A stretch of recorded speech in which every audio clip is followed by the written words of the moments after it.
ये टैग है, पहले से है साउथ अफ्रीका के साथ, इस बार भी इसी टैग के साथ टीम जाएगी। ये क्यों होता है? ये क्या क्या क्या गड़बड़ी हो जाती है? कुछ आप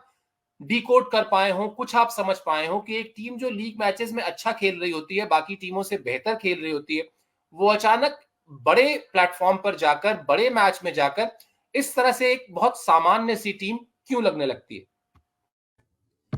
बिल्कुल, यहाँ लगता है कि सारा का सारा गेम माइंडसेट का है और वो साउथ अफ्रीका के साथ हमेशा हमको देखने को मिलता है कि किस तरह कितने भी बड़े प्लेयर्स उनके पास क्यों ना हो, 2015 हो, 19 हो या उससे पहले हो, हर बार यह आता है कि आप जब पूरे टूर्नामेंट में अच्छा परफॉर्म कर रहे होते हैं, लेकिन वो टैग आपके साथ जुड़ा हुआ है ना कि चोकर्स, और पता है कि यार अब ये चोक करेंगे, अब ये एकदम ब्लंडर हो जाएगा इनके साथ, और वही हमको देखने को मिलता है। तो शायद सबसे ज्यादा दिक्कत वो माइंडसेट की है, वरना हम देखेंगे कि किस तरह से साउथ अफ्रीका ने इस पूरे वर्ल्ड कप में डोमिनेट किया, और खासकर जब उसकी पहले बल्लेबाजी आई, कल भी जब टॉस जीतकर पहले बल्लेबाजी साउथ अफ्रीका को मिली तो लग गया था कि भाई देखिए अब तो 400 रन कहीं नहीं गए। तो हर किसी का ये दिमाग में था कि ऑस्ट्रेलिया के लिए मुश्किल हो जाएगा, लेकिन जब 29 पर 4 हो गया था स्कोर शायद, तब लगा कि यार ये क्या हो रहा है, मतलब ऑस्ट्रेलिया तो एकदम अपने रंग में आ गया है। और वही कि पूरे टूर्नामेंट में आपके प्लेयर्स रन बना रहे थे, लेकिन एक ऑफ डे आया और गलती ये हो गई कि सभी का ऑफ डे एक साथ आ गया। तो इसलिए शायद डेविड मिलर के बल्ले से अगर वो 101 रनों की पारी ना निकलती, तो हम देखते हैं कि 150 के अंडर में साउथ अफ्रीका की टीम ऑल आउट हो जाती। और यहाँ पर बहुत सी दिक्कतें हैं। आपका कप्तान लगातार पूरे टूर्नामेंट में आपका कप्तान परफॉर्म नहीं कर रहा था।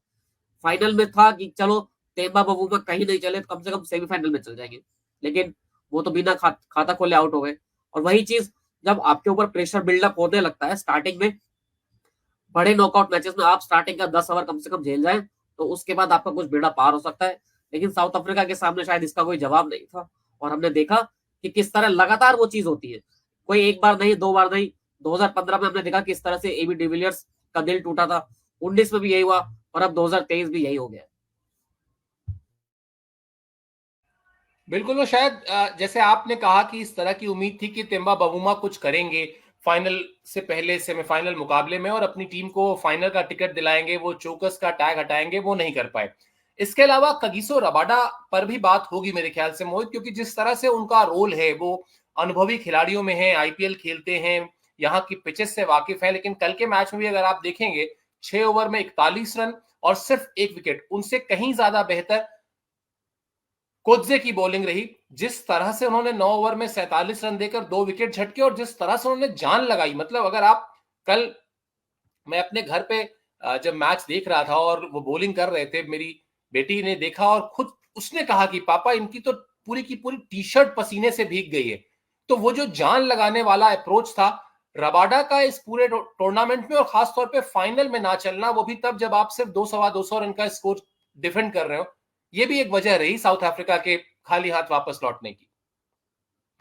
बिल्कुल, और आप जितने एक्सपीरियंस बॉलर हैं, और आपको सबसे अच्छी बात यह है कि आपको इंडिया में खेलने का अनुभव है, आपको तो पता होना चाहिए कि यहाँ पर कब कौन सी पिच किस मैदान पर क्या कर सकती है। लेकिन वही चीज है कि आप अगर बड़े मैचेस में ही सीनियर प्लेयर और ऐसे एक्सपीरियंस प्लेयर परफॉर्म नहीं करेंगे, तो फिर टीम का गेम तो फंसेगा। वरना अगर 1 या 2 विकेट वहां पर लगता था कि आप रबाडा अगर वहां पर निकाल देते, तो मैच उस स्थिति में पहुंच गया था कि जहां पर साउथ अफ्रीका हल्का सा एज लेने लगी थी। कमेंट्री में भी ये बात लगातार हो रही थी कि विन प्रोडिक्शन भले ही ये दिखा रहा हो कि 90% ऑस्ट्रेलिया यहाँ पर जीत रही है, लेकिन 20 रन जब चाहिए उसके बाद भी किसी को नहीं पता कि कौन जीत सकता है, क्योंकि उस तरह का प्रेशर क्रिएट हो गया था पूरी तरह से। स्पिन ने स्पिन ने जिस तरह का माहौल बनाया, उसके अलावा यंग बॉलर ने जिस तरह का माहौल बनाया, वो देखिए कि अपने पहले वर्ल्ड कप में वो 20 से ज्यादा विकेट अब तक ले चुके हैं। और कल भी ऐसा ही लगा, जब उन्होंने विकेट्स लेकर वापसी दिलवाई, वो 2 विकेट उन्होंने तभी झटके, बैक टू बैक झटके, तो लगा कि शायद यहाँ पर गेम पलट सकता है। लेकिन वही चीज, आपका बड़ा प्लेयर, आपका सीनियर प्लेयर अगर कुछ नहीं करेगा, तो फिर तो मामला डामाडोल हो ही जाएगा। बिल्कुल, और इस डावाडोल होते मामले में